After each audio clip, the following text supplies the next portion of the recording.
بسم اللہ الرحمن الرحیم۔ خوش آمدید کرتے ہیں بک مان پبلیکیشنز کو۔ ایک بار پھر سے آپ کے لیے لے کے آئے ہیں الفا سیریز کی ابابیل اردو برائے جماعت پنجم۔ السلام علیکم، کیسے ہیں میرے پیارے بچے؟ امید کرتی ہوں کہ آپ سب فٹ اینڈ فائن ہوں گے۔ تو چلیے آج کے دن کا آغاز کرتے ہیں ایک پیاری سی نظم کے ساتھ جس کا نام ہے پیارا پاکستان۔ یہ ہمارے پاس سبق نمبر 9 ہے۔ تو آئیے اس سبق کی سب سے پہلے حاصلات طالب پڑھ لیتے ہیں۔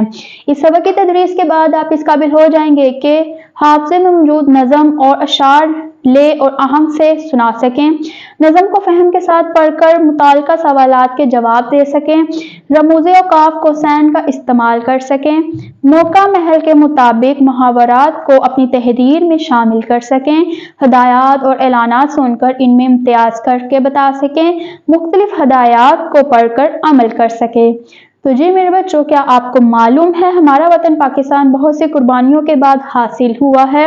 ہمیں اس کی حفاظت کرنی چاہیے اور اس کی ترقی کے لیے دن رات محنت کرنی چاہیے۔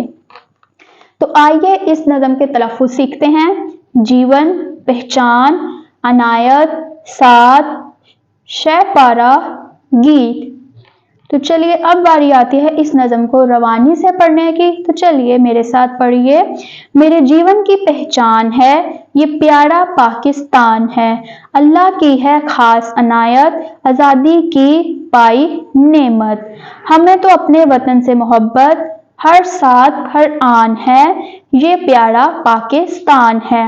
یہ اقبال کا سوچ ستارہ، قائد اعظم کا شہ پارہ، اپنا وطن ہے اپنا سہارا، اسی کے دم سے شان ہے، یہ پیارا پاکستان ہے۔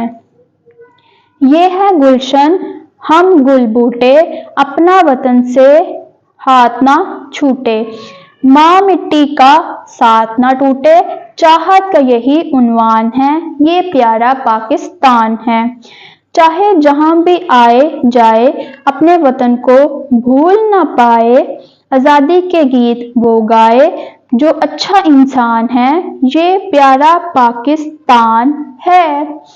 تو جی میرے بچوں، یہ تھی ہماری آج کی چھوٹی سی نظم جس کا نام تھا پیارا پاکستان۔ امید کرتی ہوں کہ آپ اس نظم کے الفاظ بآسانی سمجھ سکیں گے اور روانی سے پڑھ سکیں گے۔ تو چلیے ہم آپ سے ملیں گے اگلے سبق ریڈنگ کے ساتھ، تب تک کے لیے اللہ حافظ۔